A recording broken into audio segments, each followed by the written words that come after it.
Wipes দিয়ে just হলুদ, তারপরে হলো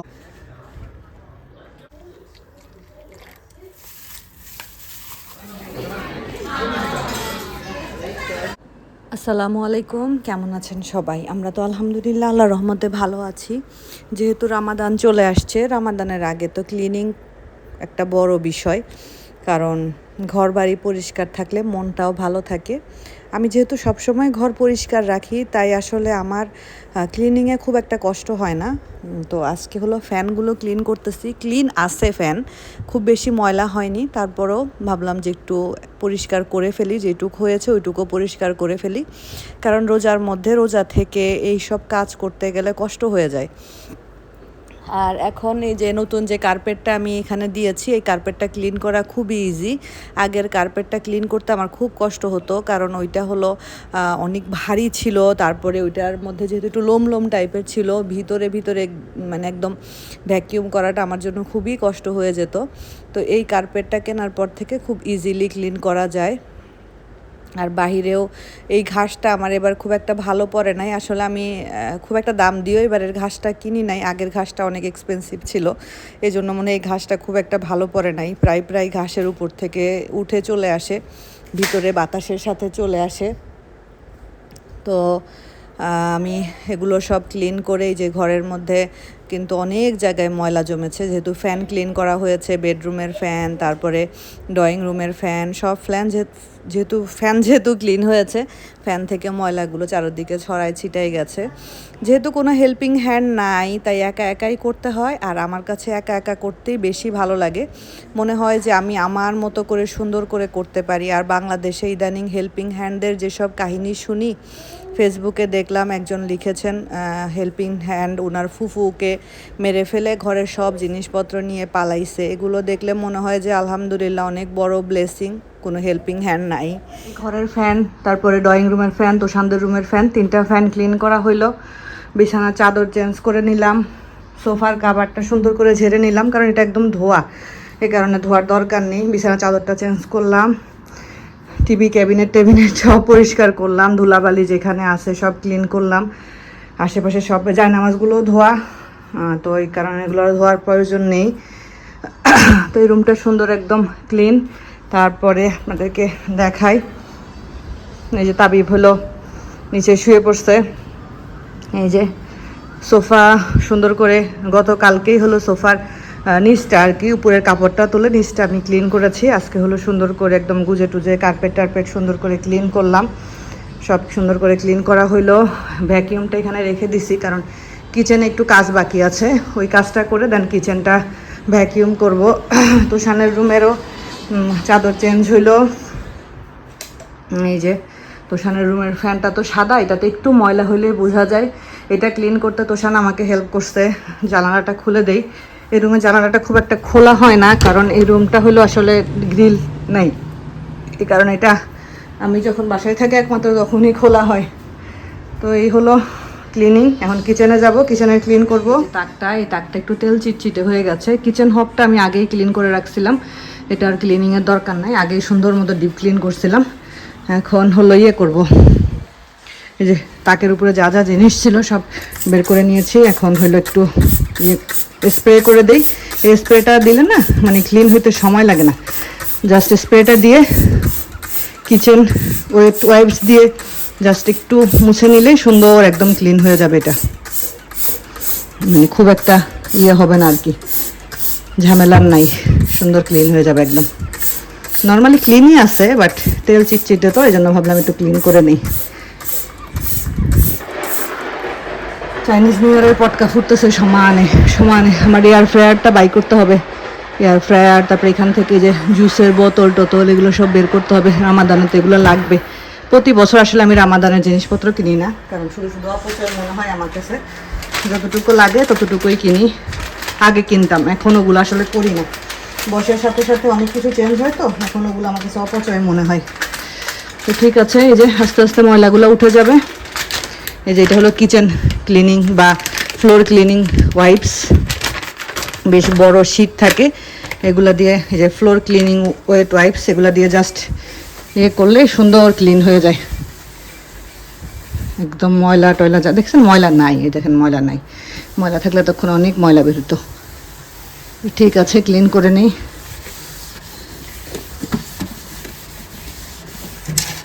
আসলে সব কিছু ক্লিন থাকলে ভালো লাগে দেখতে। এই যে এখানে একটু ময়লা হয়েছে, এই যে একটু ডলা দিলে সুন্দর উঠে যায়। রোজার জন্য আমি অল্প কিছু খাবার দাবার রেডি করে রাখবো। আমি আসলে কোনো ফ্রোজেন আইটেমই এবার বানাই নাই, কারণ ফ্রোজেন আইটেম এবার খাবার খুব একটা ইচ্ছা নেই। এখানে গতকালকে চিকেনের লেগ পিস আর বুকের অংশ নিয়ে আসছিলাম, এটা ভালো করে পরিষ্কার করে নিয়েছি। এখন আমি পানির মধ্যে অল্প একটু লবণ আর ভিনেগার দিয়ে এই চিকেনগুলোকে ঘন্টা খানিকের জন্য ভিজিয়ে রেখে দিব। এতে করে চিকেনের যে একটা র স্মেল থাকে, ওই র স্মেলটা চলে যাবে। আর চিকেনগুলোকে যখন ম্যারিনেট করা হবে তখন মশলাগুলো খুব সুন্দর মতো ভিতরে ঢুকবে আর কি। এখানে আমি একটু তেঁতুলের কাত বের করে রেখে দিব। রোজার মধ্যে তেঁতুলের কাত অনেক সময় দরকার হয়, অনেক সময় চটপটি টটপটি খেতে গেলে তখন দেখা যায় যে তেঁতুলের কাতটা লাগে, তো ওই সময় করাটা একটা ঝামেলা। গতকাল আমি যে এক প্যাকেট তেঁতুল নিয়ে আসছিলাম, এই তেঁতুলগুলোতে আবার একটু হালকা লবণ দেওয়া থাকে আর কি। আরও একটা জিনিস আমি বানায় রাখবো, এটা খুবই হেলদি একটা, কি বলবো এটাকে, হেলদি একটা জিনিস। এখানে বিটরুট আছে, অরেঞ্জ আছে, অরেঞ্জ বলতে মালটা, তারপরে লেবু আছে। আমার এই লেবুটার টকটা একটু কম, একটু টক আলা লেবু নিলেই ভালো হয়। তারপরে হলো আছে, কাঁচা হলুদ আছে, আর নিব হলো একটু আদা আর অল্প একটু পুদিনা পাতা। এগুলো আরও একটা জিনিস দিব, এগুলো সব দিয়ে আমি একটা শর্ট বলে এটাকে, আমি ড্রিঙ্কস না আসলে আমি আইস কিউব করে রেখে দিব। আর রোজার সময় হয়তো বা যে কোনো শরবতের সাথে ধরেন একটু তুকমাদানা শরবত খাচ্ছে, ওটার মধ্যে একটা করে কিউব ফেলে দিব এরকম আর কি। তো আমি এখানে লেবু, তারপরে হলো মালটা, তারপরে একটু পুদিনা পাতা, হলুদ, তারপরে হলো আদা, একটু বিটরুট, এগুলো সব নিয়েছি। আর আমার কাছে আমলকি নাই, বাট আমলকির পাউডার আছে। এটা আমি এগুলো ব্লেন্ড করার সাথে দিব না, ব্লেন্ড করা হয়ে গেলে পরে আমলকির পাউডার দিয়ে, এটা অর্গানিক আমলা পাউডার। আর আপনাদের কাছে যদি আমলকি থাকে, আমলকির বিচিটা ফেলে দিয়ে এভাবে ছোট করে কেটে নিয়ে আপনারা করে ফেলতে পারেন। তো আমার এই যে ব্লেন্ডারের জুসারটা কাজে লাগতেছে, এটার মধ্যে আমি এখন ব্লেন্ড করব অল্প অল্প করে দিয়ে, বেশি করে দিলে তো আর হবে না। নাও, ভাত গরম করে নাও, তোমাকেও খাওয়াবো। এটা ওই যে মিতুরা বানাইছিল মনে নাই, এনার্জি, এই যে বুস্টার, এই যে আচ্ছা, এটা বানাই রেখে দিব কিউব কিউব করে। তারপরে শরবতের সাথে একটা করে দিয়ে দিব। কাঁচা হলুদ ছিল না? হ্যাঁ, কাঁচা হলুদ আছে তো, এই যে কাঁচা হলুদ। ইরফান কালকে বললো যে আপু যে পাউডারটাও দিও, আমলা পাউডারটাও দিও। এই তো ব্লেন্ড করে নিচ্ছি, সুন্দর মতো জুসটা বের হয়ে আসতেছে, সব কিছুর একসাথে জুসটা সুন্দর বের হয়ে আসতেছে। এই তো আমি এখন হলো একটু ছেঁকে নিব। সবগুলো আমার হয়ে গেছে, এখন পুরাটাই আমি আবার একটু ছেঁকে নিচ্ছি। ছাঁকলে হলো সুন্দর আর কি, পিওর থাকবে জিনিসটা। এখন এটা হলো আমলকির পাউডার। আমার কাছে আমলকি অ্যাভেলেবেল না, আমার কাছে বাসায় অর্গানিক আমলকির পাউডার ছিল, আমি সেটা দিয়ে দিচ্ছি প্রায় 3 টেবিল চামচের মতো। আপনাদের কাছে যদি আমলকি থাকে সেক্ষেত্রে আপনারা সেই আমলকিটাও ইউজ করতে পারেন, কোনো সমস্যা নেই। কালারটা এত সুন্দর লাগতেছে, কালারটা এত সুন্দর লাগার কারণ হলো বিটরুট দেওয়া, এই জন্য কালারটা এত সুন্দর লাগতেছে। আর এখানে আমি এই যে আইস ট্রেগুলো খুব সুন্দর করে ধুয়ে নিয়েছি, যেহেতু এগুলো একদমই নতুন, খুব ভালোভাবে ধুয়ে নিয়েছি। ধোয়ার পরে এখন আমি এগুলোতে সুন্দর করে যেই জুসটা বানিয়ে নিলাম, অল্প অল্প করে ঢালবো। এক হাতে ক্যামেরা ধরে আর এক হাতে কাজ করতে গেলে আসলে কাজের একটু ঝামেলা হয়ে যায়, তো ক্যামেরাটা রেখেই সুন্দর করে করতে হবে। তো এই আইসগুলো যখন কিউব কিউব মানে এই জুসটা যখন আইস হয়ে যাবে তখন এখান থেকে বের করে একটা বক্সে বা একটা জিপলক ব্যাগে ভরে রেখে দিব। প্রতিদিন ডাবের পানি হোক, শরবত হোক, তুকমা দানার পানি হোক, যেটাই হোক না কেন 2টা করে আইস কিউব দিয়ে দিব। সুন্দর একটা হেলদি জিনিস হলো, আর এটা খেলে আসলে স্বাস্থ্য ভালো থাকে। তারপরে হলো সর্দি ঠান্ডা এগুলো থেকে ভালো থাকা যায় আর কি। চিকেনটা আমার সুন্দর ভিজায় রাখা হয়ে গেছে, চিকেনটার পানিগুলো খুব ভালো করে ঝরিয়ে নিয়েছি। এখন আমি একটা মশলা রেডি করতেছি, এটা দিয়ে আমি চিকেনগুলোকে ম্যারিনেট করে নিব। টক দই দিয়ে দিলাম, আদা রসুনের পেস্ট দিয়ে দিলাম, দিয়ে দিচ্ছি অল্প একটু ভাজা জিরার গুঁড়ো। তারপরে আমি অ্যাড করছি লবণ, স্বাদ অনুযায়ী লবণ। ওখানে প্রায় অনেকগুলো চিকেনের লেগ পিস আছে। আর এখানে আমি একটু চিকেন তান্দুরি মশলা বা টিক্কা মশলা, যে মশলাটাই থাক না কেন, তান্দুরি মশলাটা থাকলে বেশি ভালো। আমার কাছে তান্দুরি মশলাটা নেই, এই জন্য আমি টিক্কা মশলাটা দিয়ে দিলাম। প্রায় 1 প্যাকেট পরিমাণ আমি দিয়ে দিয়েছি। তারপর এখানে আমি অল্প একটু মরিচের গুঁড়ো দিলাম, খুবই সামান্য পরিমাণ, কারণ এই যে মশলাটা দিয়েছি এই মশলায় বেশ ভালো ঝাল হয়। আর একটু ঝালের জন্য অল্প একটু মরিচের গুঁড়ো দিলাম। আর দিয়ে দিলাম হলো লেবুর রস। টক দই দিলে লেবুর রস না দিলেও চলে, আবার দিলেও খারাপ না, দেয়া যায় আর কি। খুব ভালোভাবে এখন এই মশলাটাকে সুন্দর করে আমি মাখিয়ে নিব। 2টা হ্যান্ড গ্লোভস পরেছি তো, এই জন্য একটা খুলে খুলে চলে আসতেছে এরকম করার সাথে সাথে। তো মশলাটা যত ভালো করে মাখানো হবে তত সবগুলো ইনগ্রিডিয়েন্টস সুন্দর চিকেনের মধ্যে ঢুকবে আর কি। তো উপরের হ্যান্ড গ্লোভসটা খুলে ফেলে দিই, কারণ 2টা দিয়ে কাজ করতে কষ্ট হচ্ছিল। চিকেনগুলোকে 2 সাইড থেকে একটু কেটে নিয়েছি। আর এগুলো আসলে ওই যে যদি হঠাৎ ধরেন ইফতারির সময় ইচ্ছা করলো যে একটু তান্দুরি খাবো, তখন একটু 2 পিস 3 পিস বের করে জাস্ট একটু ভেজে নিলেন, অল্প তেলে ভেজে নিলেন, বা ইলেকট্রিক ওভেনে দিয়ে দিলেন, অথবা এয়ার ফ্রায়ারে দিয়ে দিলেন, সুন্দর হয়ে গেল। কাজটা আগায় রাখা আর কি রোজার জন্য। তো এই যে খুব ভালো করে প্রত্যেকটা চিকেনের ভিতরে কাটা অংশগুলোতে আমি সুন্দর করে মশলাগুলোকে ঢুকিয়ে দিচ্ছি। এটা এভাবে করে একটা বক্সের মধ্যে ঘরে নর্মালে ঘন্টাখানিকের জন্য রেখে দিব। তারপরে আমি এটাকে ডিপে রেখে দিব, তাহলেই হয়ে যাবে আমার চিকেন রেডি। এই কাজগুলো ছোট ছোট কাজগুলো আগানো থাকলে ভালো। ওই সেম মশলাটাতেই আবার চিকেনের ব্রেস্ট পিসগুলো কিউব কিউব করে কেটে রাখছিলাম, এগুলো দিয়ে কাবাব টাবাব করা যাবে বা একটু ভেজে অন্য কিছু করা যাবে। তো সেম মশলাটা দিয়েই আবার এটাকেও ম্যারিনেট করে রাখতেছি। আসলে এগুলো একটু করে রাখলে মানে কাজটা একটু আগায় থাকে এই আর কি, এছাড়া আর কিছুই না। তো আমি ম্যারিনেট করে এখন হলো যে ম্যারিনেট করে ফেলছি, এটাকে এখন কিছুক্ষণ নর্মালে রেখে তারপরে ডিপে ঢুকায় রাখবো আর কি। সেমভাবেই করা, সেই মশলাটা দিয়েই আপনারা করতে পারবেন। সেম মশলা দিয়েই কাবাব তান্দুরি সবই করা যায়, আসলে এত ঝামেলার দরকার নাই। তো সারাদিন রোজার সব টুকটাক প্রস্তুতি শেষ করে সন্ধ্যার পরে আমি আর তোষানের বাবা একটু বের হয়েছি। আমরা আসছি মসজিদ ইন্ডিয়ার এখানে হানিফাতে। ট্যাঙ্কটা কেনা হয়নি এবছর, যেহেতু লুলু নাই, তো লুলু ছাড়া ট্যাঙ্ক শুধুমাত্র এই হানিফাতেই পাওয়া যায়। তো এখানে আসার পরে দেখি যে মালাবার অলরেডি অফ হয়ে গেছে। গোল্ডের দোকানে তো এখন আসলে আসা হয় না। ওই যে 22 ক্যারেট 607 আর 24 ক্যারেট 646, এটা 16ই ফেব্রুয়ারির। বাট আজকেরটা হলো 599। 22 ক্যারেট হলো পার গ্রাম 599 গোল্ডের দাম আর কি। সবগুলাই গোল্ডের সব মোটামুটি বন্ধ হয়ে গেছে। এটাও কি বন্ধ হয়ে গেছে? এমএস গোল্ড থেকে আমরা কি কিনলাম, কি জানি এটা কিনছিলাম,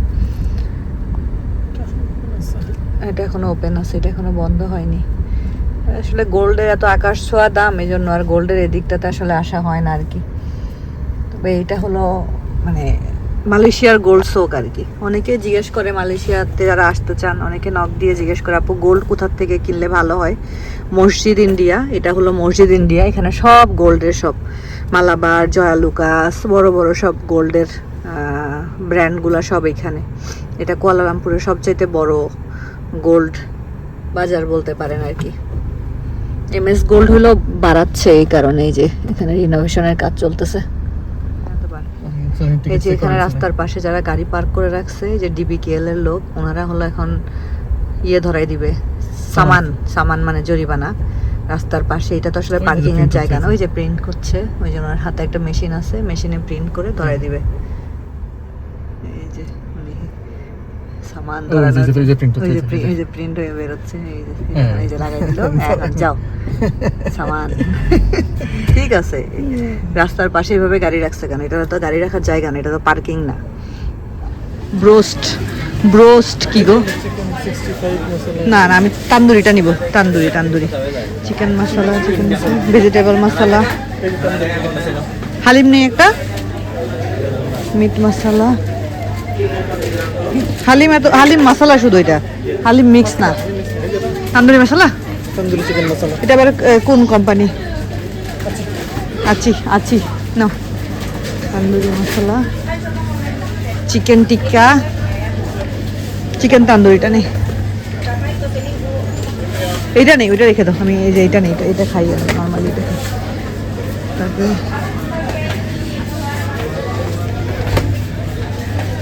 ক্ষীর মিক্স নিয়ে নে একটা। আর কি নিব, চিকেন বিরিয়ানি মশলা আছে, চাট মশলাও তো আছে। আচ্ছা একটা নিয়ে নেই, রোজার মধ্যে তো লাগবে চাট মশলা। ওকে। টুকটাক আমাদের যা যা কেনাকাটা করার ছিল, কেনাকাটা করার পরে তুষানের বাবা বলছে তার নাকি খিদা লেগে গেছে। তো আমরা হানিফার পাশে যে আনন্দ ভবন ওইখানে বসেছি। তুষানের বাবার রাজ কচুরি খাওয়ার ইচ্ছা ছিল, তো সেটা নেই, তো আমরা নিয়েছি দহি পুরি। এটা বাংলাদেশের কিছুটা দহি ফুচকা যে হয় ওইটার মতো, বাট খেতে বেশ মজা। বললাম তোমাকে রাজ কাচুরির মতো এটা ছোট কাচুরি, ছোট কাচুরি, রাজ কাচুরিটা বড়, এটা ছোট কাচুরি, মানে রাজ কাচুরির ছানা পড়া। এই তো সব কাজ শেষ, বাসায় চলে যাচ্ছি। চারদিকে রামাদানের সুন্দর আমেজ, সব সময় এরকম সুন্দর করেই সাজানো হয়, দেখতে ভালো লাগে রাস্তাঘাট। আজকের মতো বিদায় নিচ্ছি, সবার রমাদান সুন্দর কাটুক, ভালো কাটুক, আমাদের জন্য দোয়া করবেন। ভালো থাকুন, আল্লাহ হাফেজ।